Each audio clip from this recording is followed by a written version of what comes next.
Good morning, friends. What city are you watching from today? Tell us in the comments, and enjoy the story. You knew I lived here, didn't you? That was the first thing I said to Lucas Bennett, after 6 years of pretending I was completely, absolutely, impressively over him. In my defense, he had just stepped out of a moving truck in the driveway next door, holding a cardboard box against his chest and staring at me, like the universe had played a joke neither of us understood. My name is Nico Carter, I'm 24, and until that Monday afternoon I thought I had done a decent job burying the most embarrassing chapter of my teenage years. That chapter had a name, Lucas. At 17 I had been stupid about him in the specific way. Only 17-year-olds can be stupid about someone. I remembered his coffee order, noticed when he changed shampoo, and once walked 2 miles in the rain because he texted that he needed someone to talk to. Then everything fell apart. One message, one terrible week. Lucas disappeared from my life, and I spent 6 years convincing myself that was probably for the best. Apparently, 6 years of emotional recovery could be destroyed by one guy standing 20 feet away in a faded gray t-shirt. "Hi, Nico," Lucas said. "Hi, seriously?" Hi, Nico. 6 years and he gave me hi. I folded my arms. "You didn't answer my question." Lucas glanced toward the house beside mine, then back at me. "I knew you still lived in town." That was not an answer, and we both knew it. Before I could push him, my phone rang. It was Mrs. Bennett, Lucas's aunt, and, unfortunately for my emotional stability, one of my mother's closest friends. 10 minutes later, I learned Lucas's new place had a serious plumbing problem. The downstairs ceiling was leaking, the water had been shut off, and repairs could take several days. Then my mother said the sentence that nearly ended me. "Lucas can stay with you." I laughed because obviously she was joking. Nobody laughed back. 2 hours later, Lucas stood inside my house with a suitcase beside him. "The couch is fine," he said. "Great." I pointed toward it. "The couch loves emotionally complicated house guests." His mouth twitched. That almost smile was familiar enough to annoy me. "Still funny when you're nervous." My stomach dropped. "I'm not nervous, right, and we're establishing rules." Lucas raised both hands. "Whatever you want." Rule 1. He stayed out of my bedroom. Rule 2. We did not discuss high school. Rule 3. Whatever happened during the next few days changed nothing. Lucas agreed to every rule without arguing, which somehow bothered me more. That night, I was walking toward the kitchen when I heard his voice from the dark living room. Lucas was on the phone, speaking so quietly I almost kept walking. Then I heard my name. I stopped. "Yeah," Lucas whispered. "I'm inside Nico's house." Silence. My hand tightened around my water glass. Then Lucas said something that made every old instinct in me wake up at once. "No. He doesn't know why I'm really here yet." I did not sleep much after hearing that. I waited until Lucas ended the call, then stepped into the living room, like I had not spent the last 30 seconds listening from the hallway. He looked up from the couch. "Could not sleep?" "Water," I said, lifting my glass. "Very mysterious concept." Lucas smiled faintly. "Good night, Nico." That was it. No explanation, no guilty expression. Somehow, that made everything worse. The next morning, I found him in my kitchen making coffee at 7:15. "You are using my coffee." Lucas glanced at the mug. "I can put it back. That is not how coffee works." 6 years and you are still protective of caffeine. I opened the cabinet harder than necessary. 6 years and you still touch things that are not yours. His smile disappeared. Fair. One word, and suddenly I felt like I had kicked a puppy. Annoying. Lucas reached for his suitcase near the couch. "I have an appointment at the house around 9. I will stay out of your way." "Great," he nodded. "Great." Neither of us moved. Finally I asked, "Why this neighborhood?" Lucas looked at me. "What? There are hundreds of places around here. Why buy the house next to mine?" His fingers tightened around the suitcase handle. "It was available. That is convenient. Nico." "What?" "If you want to ask me something, ask me." My mind immediately replayed his phone call. He does not know why I am really here yet. I wanted to throw the words at him. Instead, I said, "Why did you leave without explaining anything?" Lucas went completely still. There it was. The rule I had made less than 12 hours ago, broken by me.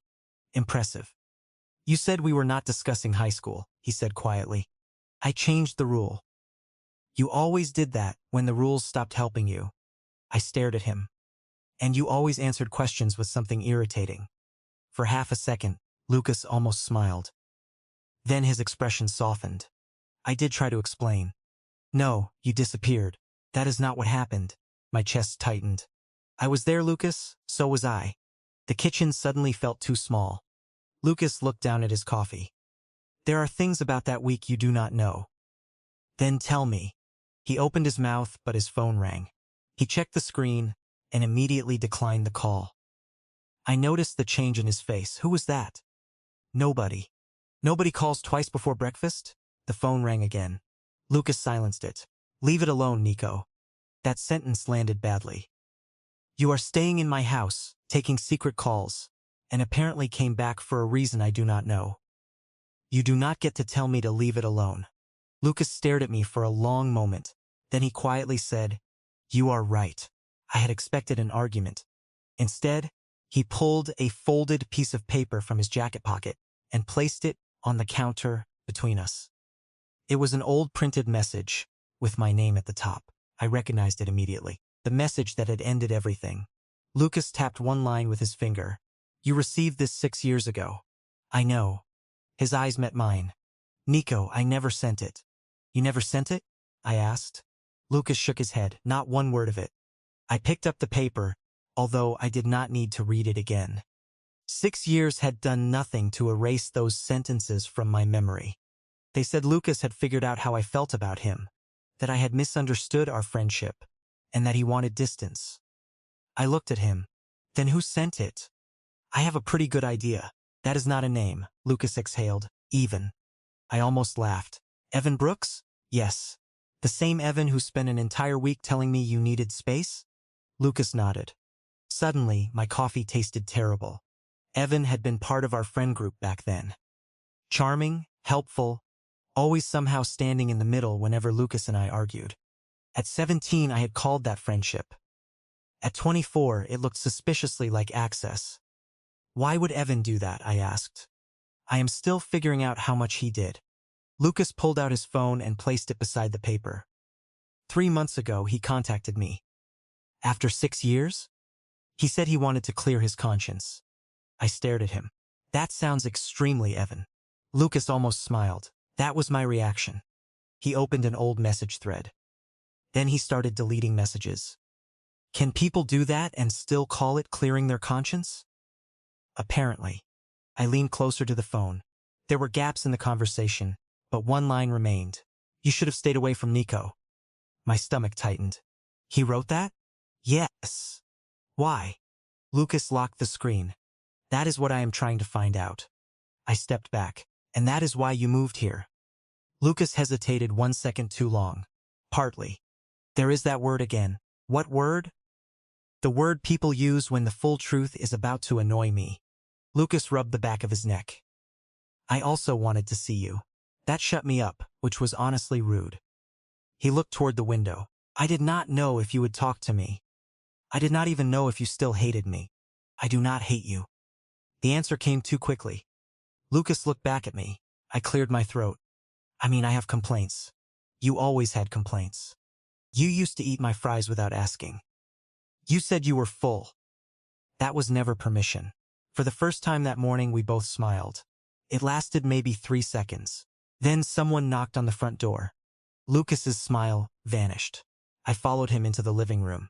Through the narrow window beside the door, I saw a man standing on my porch in a clean button-down shirt, holding 2 coffees like he had been invited. I recognized him immediately. Evan Brooks looked older, sharper, more polished, but that easy smile had not changed. Lucas quietly said, "Do not open it." Evan looked directly through the glass and saw me. His smile widened. Then he lifted 1 coffee in greeting and called through the door, "Nico, it has been a long time." I looked at Lucas. You knew he was coming? No. Another knock. Evan's voice stayed friendly. I just want to talk. I reached for the doorknob. Lucas caught my wrist gently. Nico, Wait. I looked down at his hand, then back at him. Why? Lucas glanced toward Evan and lowered his voice. Because he is the person who called me twice this morning. Do not open that door, Lucas said again. I looked at his hand, then at Evan, smiling through the glass like he had brought coffee instead of 6 years of questions. You are in my house, I whispered. Technically, I get to choose who comes inside. Nico. Also, you saying my name like that is not a legal argument. Lucas almost smiled, but his eyes stayed serious. I opened the door halfway and kept myself between Evan and the living room. Morning, Nico. Evan offered me one of the cups. Still drinking vanilla lattes? I did not take it. Still remembering things nobody asked you to remember? His smile tightened. Good to see you too. Lucas stepped beside me. Evan's eyes moved to him. You stopped answering. I noticed, Lucas said. I thought we agreed to talk. We did. Then you started deleting messages. Evan gave a small shrug. Old conversations get messy. Funny, I said. So do old lies. That finally changed his expression. Only for a second, but I saw it. Evan looked at me carefully. Lucas has been telling stories. Actually, Lucas has been showing receipts. I held up the folded message. Evan stared at it before recovering. You kept that? Lucas answered. I did. Evan's smile returned, but it looked practiced now. Nico, whatever he told you, there were reasons things happened the way they did. Great, tell me one. Silence. I leaned against the doorframe. That is what I thought. Evan lowered the coffees. You should be careful about trusting him again. Lucas went still beside me. Why? I asked. Evan looked directly at me. Because Lucas did not come back just to reconnect. My stomach tightened. I already know that. That surprised him. Good. I was getting tired of being the last person in every conversation to know anything. Evan glanced toward Lucas's house next door, then asked him what happened there last night. Lucas's jaw tightened. Evan, what happened? I asked. Evan smiled slightly. Ask your house guest. Then he turned and walked down the porch steps, leaving both coffees on the railing like some kind of deeply annoying peace offering. I closed the door and faced Lucas. You have about 5 seconds before I start inventing explanations. Lucas sighed. Someone got into my house last night. My stomach dropped. What? Nothing was taken. Whoever went inside searched through some boxes in the downstairs room. And you did not think that belonged somewhere in our breakfast conversation? I did not want you involved. That plan is going incredibly well. Lucas looked exhausted. Nico, this is exactly why I told you not to open the door. I stared at him. You think Evan did it? I do not know. But you suspect him. Lucas did not answer. That was answer enough. Later that afternoon, Lucas returned next door to meet the repair contractor, and against his objections, I went with him. The downstairs room looked ordinary, except for several boxes sitting open. Lucas crouched beside one and searched through old folders. What are you looking for? Something Evan apparently wanted before I found it. He pulled out an empty envelope and froze. Lucas? I looked up at him. It is gone. What is gone? His voice dropped. The original letter you wrote me 6 years ago. You wrote me a letter? Lucas looked at the empty envelope in his hand. 3 pages. I stared at him. I never wrote you 3 pages. You did. Lucas, I think I would remember emotionally destroying a small forest. He gave me a tired look. It was handwritten. Blue ink, your terrible handwriting. That detail stopped me. In high school, I had written Lucas exactly 1 letter, but I never gave it to him. I had hidden it inside a paperback in my locker. Because, apparently 17-year-old, me enjoyed creating evidence against himself. Where did you get it? I asked. Evan gave it to me. My stomach dropped. Lucas stood and set the empty envelope on the box. He told me you asked him to deliver it. I never did. I know that now. What did it say? Lucas hesitated. That you were scared of losing me. That being around me felt different from being around anyone else. I looked away. That sounds unfortunately accurate. The last page said you wanted me to meet you behind the football field Friday night. I turned back. I never wrote that. I know. Lucas stepped closer. Your handwriting changed on the last page. Suddenly, The fake message Evan had sent me made horrible sense. He had my real letter, I said. And added his own ending, Lucas replied. Then made sure I got a message, supposedly from you, telling me to stay away. Lucas nodded. I went to that field anyway. My chest tightened. What? I waited almost 2 hours. For 6 years, I had believed Lucas rejected me. For 6 years, Lucas had believed I invited him somewhere and never showed. Why did you leave town? I asked. My dad got transferred that weekend. I tried calling you before we left. Evan told me you did not want to speak to me. I sat on the edge of a box because my knees suddenly felt unreliable. He told me the same thing about you. Lucas crouched across from me. Nico, look at me. I did. I never wanted distance from you. That sentence landed somewhere dangerously close to my heart. You could have found me later. I tried. How? Lucas pulled out his phone and opened a photo. It showed an old envelope addressed to me, stamped return to sender. 3 letters, 2 birthday cards. 1 extremely embarrassing Christmas card. Despite everything, I laughed. How embarrassing. There were penguins wearing scarves. That is devastating. Lucas smiled, and for a second the room felt lighter. Then my phone buzzed. A message from an unknown number appeared. I opened it. There was a photograph attached. My original handwritten letter, all 3 pages, spread across a table. Beneath it was one sentence. Stop digging into the past, and you can have this back. Lucas saw my face change. What is it? I turned the phone toward him. His expression hardened. Even. I looked at the photograph again, then at the empty envelope. Something inside me finally stopped being confused and started getting angry. He wants us to stop digging? Lucas nodded slowly. I stood. Good, good? I looked at him. Because now we know he has the letter. Lucas understood immediately, and he just proved it. I smiled for the first time without feeling uncertain. Then maybe we stop letting Evan decide what happens next. Then we do this carefully, Lucas said. I folded my arms. I was hoping for dramatically. Carefully first, dramatically later. I hated that this was reasonable. We returned to my house and spread everything across the kitchen counter. The fake message, Lucas's phone, the photograph Evan had just sent, and the empty envelope. Lucas pointed at my phone.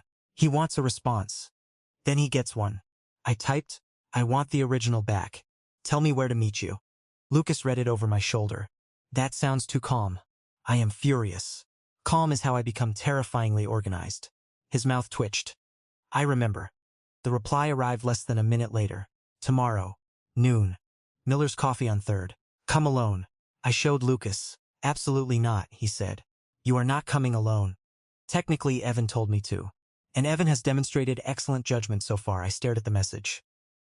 Public place. Middle of the day. We keep everything documented. Lucas nodded reluctantly. I will sit where he cannot see me. That sounds suspiciously like a bad spy movie. You own binoculars. For birds. You cannot name one bird. That feels unrelated. Lucas laughed and the sound caught me off guard. 6 years ago, making him laugh had been one of my favorite things. Apparently, some habits survived disasters. His smile faded when he noticed me watching. What? Nothing. That was not a nothing face. I have a very expressive nothing face. He stepped closer to the counter. Nico. There it was again. My name in that quieter voice. I looked down at the evidence because looking at him suddenly felt harder. I keep thinking about that field, I admitted. You waited 2 hours. 1 hour and 53 minutes. I looked up. You remember exactly? Lucas gave a small shrug. It mattered. My chest tightened. I would have gone if I knew. I know that now. The kitchen became painfully quiet. Then Lucas reached across the counter and held my hand. Nothing dramatic happened. No music, no perfect speech. His hand was simply warm, familiar, and there I did not pull away. We lost 6 years, I said. I know. I am still angry. You should be. Some of it is at you. That is fair. I squeezed his hand once. Some of it is at me. Lucas shook his head. Do not give Evan credit for choices he made. I looked at our hands. And what happens after tomorrow? Lucas was quiet for a moment. Maybe we stop trying to answer 6 years in one day. I smiled slightly. That sounds annoyingly healthy. I have grown. Debitable. My phone buzzed again. Another message from Evan appeared. One more condition. Bring Lucas's phone. Lucas leaned beside me to read it. His expression changed immediately. Why would he want my phone? I looked at the device, lying beside the fake message, then remembered the deleted conversation. Maybe because there is something on it he thinks we have not found yet. Lucas unlocked the phone and opened the message thread again. This time, I noticed something we had missed. A small audio attachment buried between the remaining messages. Lucas stared at it. I never opened that. I looked at him. Then I think Evan just made his first really stupid mistake. Do not press play yet, I said. Lucas looked at my finger hovering over the audio attachment. You were the one who called it his stupid mistake. Yes, and I would like to enjoy it responsibly. Lucas stared at me. You make revenge sound like recycling. Reduce, reuse, ruin Evan's afternoon. That earned another laugh, but this time neither of us forgot why we were standing there. Lucas saved a copy of the audio file before opening it. Back up first, he said. Look at you being terrifyingly organized. Bad influence. He pressed play. Evan's voice filled the kitchen. Lucas, if you still have Nico's letter, destroy it. He never needs to know what happened. I fixed this once. I am not doing it again. The recording ended. I stared at Lucas. Please tell me I heard that correctly. You heard it. He said he fixed this. Lucas nodded and told me to destroy your letter. My anger went strangely quiet. Send that recording to me. Lucas did. Then we saved copies of the messages, photographs, and timestamps in 2 separate folders. Tomorrow is not about getting him to confess, Lucas said. We already have his own words. Tomorrow is about getting my letter back. Exactly. I looked at him. And maybe making him realize he does not control us anymore. Lucas smiled slightly. That part can be dramatic. The next morning, I woke before my alarm. By 11:30, I was sitting inside Miller's Coffee on 3rd with an untouched iced coffee and enough nervous energy to power the entire block. Lucas had taken a table around the corner behind a tall divider. Close enough to hear but out of Evan's direct view. At 11:58, Evan walked in carrying a slim brown envelope. He saw me and smiled. You came alone. You came with my property. Evan sat across from me and placed the envelope beside his coffee. You always were impatient. And you always mistook patience for permission. His smile faded. Where is Lucas's phone? Safe. That was not the deal. Neither was rewriting my letter. Evan froze. There it was. Not a confession, but close enough to tell me I had hit the truth. I do not know what Lucas told you, he said. This is not about Lucas telling me anything. I leaned forward. It is about you taking something private, changing it, and spending 6 years letting both of us believe the other walked away. Evan looked toward the window. You two were going to ruin everything. Everything for who? He did not answer. I glanced at the envelope. Give it back. Evan rested his hand over it. Delete the recording first. My heart kicked hard, but I kept my face still. What recording? His eyes snapped to mine. That was all I needed. I smiled. Interesting. Evan realized too late what he had revealed. From behind the divider, Lucas stood and walked toward us. Evan's face went pale. You said you came alone. I looked at Lucas, then back at Evan. No, you said I had to. I never agreed. Lucas, sit down, Evan said. Lucas pulled out the chair beside me instead. I have been taking instructions from you for 6 years. I think I am done. Evan looked around the coffee shop like he was checking who might be listening. You do not understand what happened. Then, explain it, I said. Start with my letter. His hand stayed over the brown envelope. You and Lucas were becoming impossible. I blinked. That is your defense? You stopped showing up for everyone else. Everything became Lucas. Lucas glanced at me. I ignored the warmth climbing into my face. So you stole something from my locker? Evan looked away. I borrowed it. For 6 years? Lucas asked. That is an ambitious library policy. I almost laughed, but Evan pushed the envelope closer to himself. I thought Lucas was leaving anyway. I thought separating you would make things go back to normal. Normal for you, I said. Evan finally looked at me. You were my best friend. Then you should have acted like one. The words landed harder than I expected. Evan's expression shifted. I was afraid you would choose him. I stared at him. There it was. Not some complicated mystery. Jealousy, control. A decision made by someone who believed my choices belonged to him.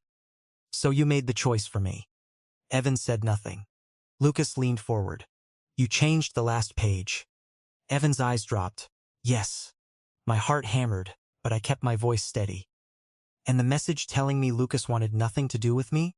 Another silence. Yes. Lucas asked. You told me Nico refused my calls? Evan closed his eyes briefly. Yes. I sat back. 6 years of confusion reduced to 3 answers. Give me the letter. Evan slowly removed his hand from the envelope. I reached for it, but he stopped me with one sentence. You are going to tell people. I am going to tell the truth. Nico, this could destroy my career. I stared at him. Evan worked for a local property management company. The same company, handling several homes in our neighborhood, including Lucas's renovation paperwork. Suddenly, another piece clicked into place. How did you get into Lucas's house? Lucas turned sharply toward Evan. Evan went pale. I did not. You knew which downstairs room had the boxes, I said. And your company had contractor access information. Evan stood. I am leaving. Lucas remained seated. That is probably a good idea. Evan grabbed his coffee but left the envelope. I placed my hand over it. One more thing. He stopped. Do not contact either of us again, except about returning anything else that belongs to us. Evan looked at me for a long second, then walked out. Lucas waited until the door closed. You got it back. I opened the envelope carefully, 3-page, blue ink.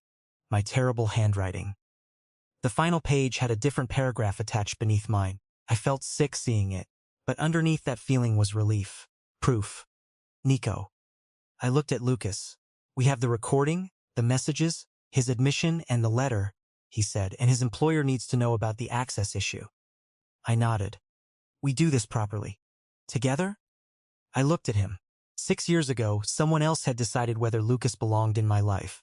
Not this time. Together. Lucas smiled, then held out his hand beneath the table. I took it. My phone buzzed before we could say anything else. A message from Evan appeared.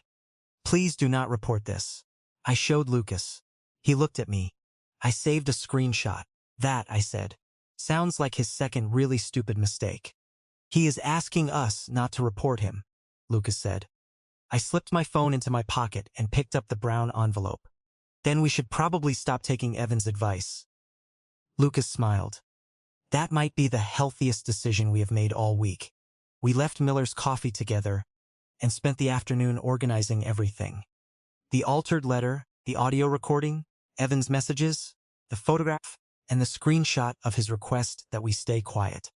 By 4 o'clock, we had submitted a formal complaint to his employer about the access issue and provided copies of the relevant evidence. Lucas looked at the confirmation email. Now what? Now we let consequences do their job. 3 days later, Lucas knocked on my bedroom door, holding his phone. You should see this. I sat up. Please tell me you finally learned the name of a bird. Evan was suspended. The joke disappeared from my mouth.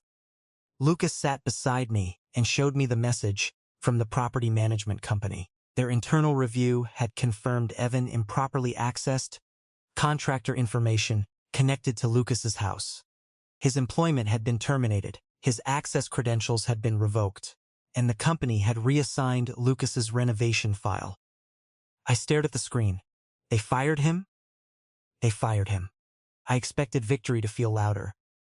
Instead, I felt something inside me finally become quiet. Evan had spent 6 years controlling the story. Now the truth had cost him something real. There is more, Lucas said. The company had also confirmed there was no legitimate work reason for Evan to access Lucas's property information.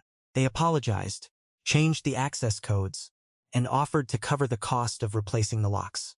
I handed Lucas his phone. So he cannot get into your house anymore. Our house, Lucas said. I froze. He immediately looked embarrassed. I meant the house. The house we are both currently using. Not our house in a terrifyingly domestic way. I stared at him. Lucas, yes, you are making it worse. I know. I started laughing, and he did too. Later that evening, we sat on the front porch between our two houses, with the original letter resting on my knee. I never finished reading it, Lucas said. The real version, I mean. I looked at the pages. Do you want to? He shook his head. Not unless you want me to. That answer mattered more than I expected. 6 years ago, somebody had taken my choice away. Lucas was giving it back. I opened the final page and read my own 17-year-old words silently. They were awkward, terrified, and painfully sincere. I laughed under my breath. What? Lucas asked. Teenage me desperately needed an editor. Adult you is not exactly concise. I nudged his shoulder. Rude. Then I handed him the letter. Lucas read it quietly. When he finished, he looked at me. You really wanted to tell me. Apparently, I was one dramatic paragraph away from doing it. Tell me now. My heart stumbled. Lucas. No stolen letters. No fake messages. No Evan. Just you. I looked at the boy I had missed and the man who had come back. I never got over you. Lucas smiled slowly. Good. Good. Because I never got over you either. He reached for my hand. I let him take it. Then he leaned closer, stopped, and quietly asked, Can I kiss you? I smiled. You waited 6 years. I think you have earned an answer. Is that a yes? Yes. He kissed me softly, briefly.